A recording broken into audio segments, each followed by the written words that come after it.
بسم اللہ الرحمن الرحیم۔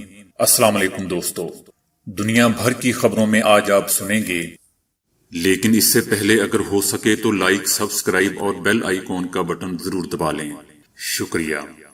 مسجد الحرم میں اب افطاری کیسے کی جاتی ہے؟ ایران کا یورینیم افزودگی 60% تک کرنے کا اعلان۔ کمبھ میلے میں شریک سینکڑوں افراد کو کورونا ہو گیا۔ امریکہ کے بعد نیٹو فورسز کا بھی افغانستان سے انخلاء کا اعلان۔ پاک Bharat back channel diplomacy. Vienna مذاکرات میں پیش کی گئی تجاویز دیکھنے لائق بھی نہیں، آیت اللہ خامنائی۔ تو آئیے چلتے ہیں اب خبروں کی تفصیل کی جانب۔ رمضان المبارک کی آمد کے ساتھ ہی حرمین شریفین میں روزہ داروں کے باعث ماحول کی روحانیت میں بے پناہ اضافہ ہو جاتا ہے۔ وہاں سینکڑوں میٹر لمبے دسترخوان بچھائے جاتے ہیں جن پر روزہ دار بیٹھ کر روزہ افطار کرتے ہیں، لیکن کورونا وبا سے احتیاط کے سبب اب منظر کچھ تبدیل ہو چکا ہے۔ اس سال کورونا وبا کی وجہ سے اجتماعی افطار کی بجائے روزہ داروں کو الگ الگ روزہ افطار کروایا جاتا ہے۔ حرم مکی میں سحری کے لیے کھانا تقسیم کرنے یا لانے کی اجازت نہیں ہے۔ افطاری کا سامان زائرین اور نمازیوں میں ان کی جگہ پر پہنچایا جاتا ہے۔ ایران نے یورینیم افزودگی 60% تک کرنے کا اعلان کر دیا ہے۔ ویانا میں قائم توانائی کے عالمی ادارے IAEA کو بدھ سے یورینیم کو 60% تک افزودہ کرنے کا عمل شروع کرنے کے بارے میں مطلع کر دیا گیا ہے۔ ایران نے یہ اعلان ویانا میں ایران اور عالمی طاقتوں کے درمیان ہونے والے پہلے سے طے شدہ مذاکرات سے صرف ایک روز قبل کیا ہے۔ دوستو، یاد رہے کہ ایران کے سپریم لیڈر آیت اللہ علی خامنائی نے فروری میں کہا تھا کہ اگر ملک کو ضرورت پیش آئی تو یورینیم کو 60% تک افزودہ کیا جا سکتا ہے، جبکہ عالمی طاقتوں کے درمیان سمجھوتے کے تحت ایران صرف 3.67% تک افزودہ کر سکتا ہے۔ یہ جوہری ہتھیار تیار کرنے کے لیے درکار 90% سے کہیں کم سطح ہے۔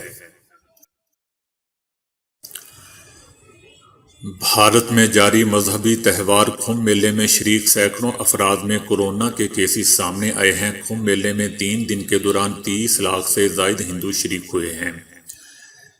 سینکڑوں ہندو ایک ایسے وقت میں گنگا میں ڈبکی لگانے کے لیے جمع ہوئے ہیں جب انڈیا میں کورونا کی دوسری لہر جاری ہے۔ حکام کے مطابق کورونا مثبت رزلٹ آنے کے بعد انہیں الگ کر کے ہریدوار شہر کے ہسپتالوں میں منتقل کر دیا گیا ہے۔ کمبھ میلے میں شریک لاکھوں کی تعداد میں ہندو دریا گنگا میں نہا چکے ہیں۔ ہندوؤں کے عقیدے کے مطابق گنگا ایک پاک ندی ہے اور اس میں نہانا ان کے گناہوں کو پاک کر دیتا ہے اور نجات کا ذریعہ بنتا ہے۔ ایک ہی روز بھارت میں 1,84,372 نئے کورونا کیسز رپورٹ ہوئے ہیں۔ کمبھ میلے میں شریک سینکڑوں افراد بشمول 8 مذہبی رہنماؤں کا کورونا ٹیسٹ مثبت آیا ہے۔ کورونا وبا کے دوران میلے کی اجازت دینے پر بہت سارے لوگوں نے حکومت کو تنقید کا نشانہ بنایا ہے۔ بھارتی حکام کا کہنا ہے کہ بدھ کی سپہر تک تقریباً 9 لاکھ افراد نے مقدس ندی میں ڈبکی لگائی ہے۔ پولیس حکام کا کہنا ہے کہ وہ دریا کے کنارے بہت زیادہ ہجوم کی وجہ سے حفاظتی اصولوں کو نافذ کرنے کی جدوجہد کر رہے ہیں۔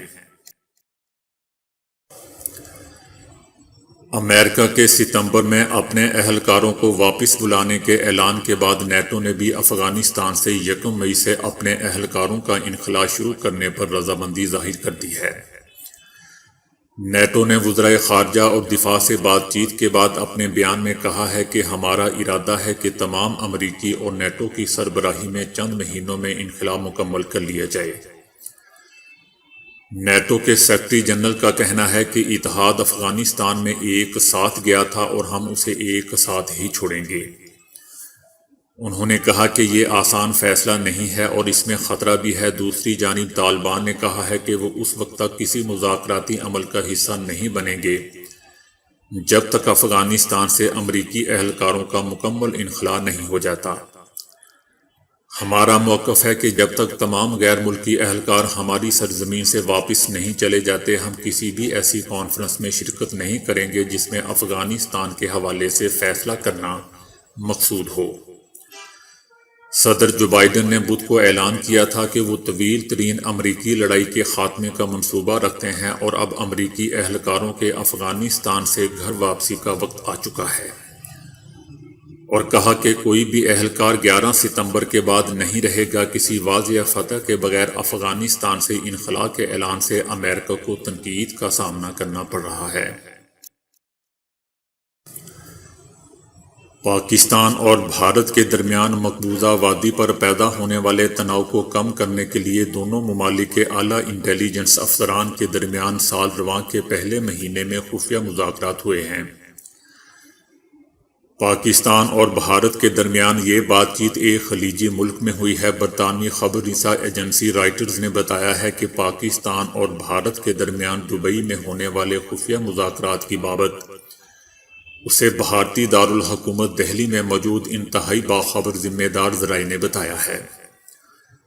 بات چیت کا بنیادی مقصد دونوں ممالک کے درمیان پیدا ہونے والے فوجی تناؤ کو کم کرنا تھا۔ ایٹمی طاقت کے حامل دونوں ممالک کے مابین موجودہ تعلقات میں مزید سرد مہری اس وقت پیدا ہوئی تھی جب مقبوضہ وادی میں بھارتی آرمی کے قافلے پر حملہ ہوا تھا۔ بھارت کی جانب سے اس وقت یہ دعویٰ کیا گیا تھا کہ اس نے بدلہ لینے کے لیے پاکستان کی سرزمین پر اپنے جہاز بھیجے تھے۔ پاکستان اور بھارت کے مابین گو کے تعلقات کچھ زیادہ خوشگوار تو پہلے بھی نہیں تھے، لیکن ان میں مزید اس وقت خرابی پیدا ہوئی جب بھارتی وزیر اعظم نریندر مودی نے اپنی گرفت مضبوط کرنے کے لیے مقبوضہ وادی کو حاصل خصوصی آئینی حیثیت ختم کر دی۔ بھارتی وزیر اعظم کے اس اقدام سے پاکستان کو مزید غصہ آیا اور دو طرفہ تجارت کا سلسلہ بند ہو گیا۔ صورتحال اس حد تک گمبھیر ہوئی کہ سفارتی تعلقات تک منقطع کرنے کی بات کی گئی۔ دونوں ممالک کے مابین دبئی میں ہونے والے خفیہ مذاکرات سے بات چیت کا بیک ڈور چینل کھولنے کا بنیادی مقصد آئندہ مہینوں کے دوران تعلقات کو معمول پر لانے کے لیے ایک روڈ میپ تیار کرنا ہے۔ مقبوضہ وادی دونوں ممالک کے درمیان ہمیشہ سے وجہ تنازع رہا ہے۔ مقبوضہ وادی پر دونوں ممالک دعوے دار ہیں۔ بیک ڈور چینل کے ذریعے ہونے والی بات چیت سے آگاہ افراد نے بھارتی دارالحکومت نئی دہلی میں بتایا کہ دونوں ممالک کی خفیہ ایجنسیوں کے اعلیٰ افسران کے درمیان دبئی میں بات چیت ہوئی ہے۔ پاکستان اور بھارت کے درمیان بات چیت کے لیے دبئی نے سہولت کار کا کردار ادا کیا ہے۔ پاکستانی دفاعی تجزیہ کار عائشہ صدیقہ کا اس حوالے سے کہنا ہے کہ انہیں پورا یقین ہے کہ پاکستان اور بھارت کے انٹیلی جنس حکام کسی تیسرے ملک میں گزشتہ کئی ماہ سے ملاقاتیں کر رہے ہیں۔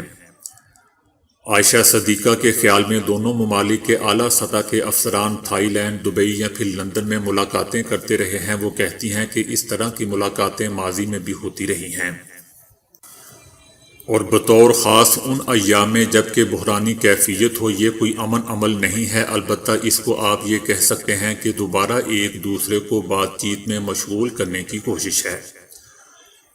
برطانوی خبر رساں ایجنسی کے مطابق بات چیت کے عمل کو آگے بڑھانے کے لیے دونوں ممالک کے پاس معقول وجوہات بھی ہیں۔ مثلاً بھارت کا مسئلہ یہ ہے کہ وہ چائنا کے ساتھ سرحدی تنازع میں الجھا ہوا ہے کہ اسے اپنی آرمی پاکستان کی سرحدوں پر بھی پھیلانی پڑے۔ اسی طرح پاکستان جو معاشی مشکلات کا شکار ہے اور IMF سے بیل آؤٹ پروگرام بھی لے چکا ہے، اس کی زیادہ تر توجہ افغانی کے ساتھ ملنے والی سرحد کو مستحکم کرنے پر مرکوز ہے، کیونکہ امریکہ کے وہاں سے نکلنے کے بعد اسے اس سرحد پر بہت زیادہ توجہ دینا ہوگی۔ پاکستان اور بھارت کے درمیان بات چیت نہ ہونے سے کہیں بہتر بات چیت کا ہونا ہے، اور زیادہ بہتر ہے کہ اس سارے سلسلے کو خاموشی سے کیا جائے۔ 22 مارچ 2021 کو عالمی میگزین بلومبرگ نے خبر دی تھی کہ پاکستان اور بھارت کے درمیان سرحدوں پر ہونے والی فائرنگ کے بعد دونوں ممالک کے درمیان تعلقات کی بہتری کے لیے متحدہ عرب امارات ایک خفیہ روڈ میپ پر کام کر رہا ہے۔ بلومبرگ نے بتایا تھا کہ گزشتہ مہینے دونوں ممالک کی آرمی کی جانب سے 2003 کے لڑائی بندی کے معاہدے پر عمل درآمد کے اچانک سامنے آنے سے مشترکہ اعلان نے سب کو حیران کر دیا تھا۔ اور پھر اس کے 24 گھنٹے کے بعد امارات کے وزیر خارجہ نے دہلی کا دورہ بھی کیا تھا۔ بلومبرگ میں شائع شدہ رپورٹ کے مطابق ان رابطوں سے آگاہ سفارتی ذرائع کے حوالے سے بتایا گیا تھا کہ دونوں ممالک میں فائر بندی کے لیے متحدہ عرب امارات نے 1 ماہ سے درپردہ کوششیں شروع کی ہوئی ہیں۔ میگزین کے مطابق دونوں ممالک کے مابین بہتر تعلقات کے لیے اگلا مرحلہ سفیروں کو واپس بھیجنے کا اقدام ہو سکتا ہے۔ 2019 میں بھارت کی جانب سے مقبوضہ وادی کی خصوصی حیثیت ختم کرنے کے اقدام کے بعد دونوں ممالک نے اپنے سفیروں کو واپس بلا لیا تھا۔ سفارتی حکام کا کہنا تھا کہ دونوں ممالک میں ایک دوسرے کے خلاف پائے جانے والے جذباتی ماحول ہیں، جس میں سفیروں کو واپس بھیجنے سے بڑھ کر کسی کامیابی کی فی الحال توقع نہیں کی جا سکتی۔ ایران کے سپریم لیڈر آیت اللہ خامنائی نے کہا ہے کہ ایران کے ساتھ طے پانے والا جوہری معاہدے کو بچانے کے لیے ویانا میں جاری مذاکرات میں پیش کی گئی ابتدائی تجاویز اس قابل بھی نہیں کہ ان پر نظر ڈالی جا سکے۔ رمضان کے آغاز پر اپنے خطاب میں ایران کے سپریم لیڈر کا کہنا تھا کہ عالمی طاقتوں کی جانب سے پیش کی جانے والی تجاویز بالعموم توہین آمیز اور تکبرانہ ہوتی ہیں اور اس قابل نہیں ہوتی کہ ان پر غور کیا جائے۔ انہوں نے امریکہ پر تنقید کرتے ہوئے خبردار کیا کہ وقت ختم ہوتا جا رہا ہے۔ آیت اللہ خامنائی کا کہنا تھا کہ بات چیت تھکا دینے والی نہیں ہونی چاہیے، وہ ایسی نہیں ہونی چاہیے کہ فریق اسے کھینچتے اور طول دیتے رہیں۔ ان کا کہنا تھا کہ یہ ملک کے لیے نقصان دہ ہے۔ ایران کے سپریم لیڈر کے اس بیان سے پہلے، جنہیں ایران کے ہر معاملے میں حرف آخر کی حیثیت حاصل ہے، ایران کے صدر حسن روحانی نے بھی معاہدے کے حوالے سے ایسے ہی خیالات کا اظہار کیا تھا۔ ایران کے صدر حسن روحانی کا بدھ کے روز کہنا تھا کہ ایران کی تنصیب پر کیے جانے والے حملے کے جواب میں ان کے ملک نے یورینیم کو 60% تک افزودہ کرنے کا فیصلہ کیا ہے۔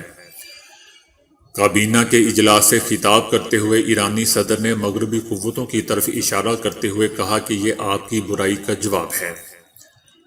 اس سے پہلے ایران 20% تک افزودہ کرتا تھا۔ انہوں نے پھر مغربی قوتوں کی طرف اشارہ کرتے ہوئے کہا کہ وہ چاہتے تھے کہ بات چیت کے دوران ہمارے ہاتھ خالی ہوں، لیکن ہمارے ہاتھ بھرے ہوئے ہیں۔ حسن روحانی نے حملے کا الزام اسرائیل پر عائد کیا اور خبردار کیا کہ اس کا بھرپور جواب دیا جائے گا۔ دوسری طرف اسرائیل کے وزیر اعظم نے بظاہر ایران ہی کی طرف اشارہ کرتے ہوئے کہا کہ ہمیں کبھی لڑائی کی طرف سے لاپرواہی نہیں برتنی چاہیے، جو ہمیں صفحۂ ہستی سے مٹانا چاہتے ہیں۔ جبکہ سعودی عرب نے ایک بیان میں کہا ہے کہ اس سطح تک افزودگی پرامن مقاصد کے لیے نہیں ہو سکتی۔ سعودی عرب نے ایران پر زور دیا ہے کہ وہ خطے کی سلامتی اور استحکام کے لیے مزید کشیدگی کو ہوا دینے سے پرہیز کرے اور جاری مذاکرات میں سنجیدگی سے اختیار کرے۔ تو دوستو، آج کے لیے اتنا ہی۔ ویڈیو کو لائک اور شیئر کرنے کا بہت بہت شکریہ۔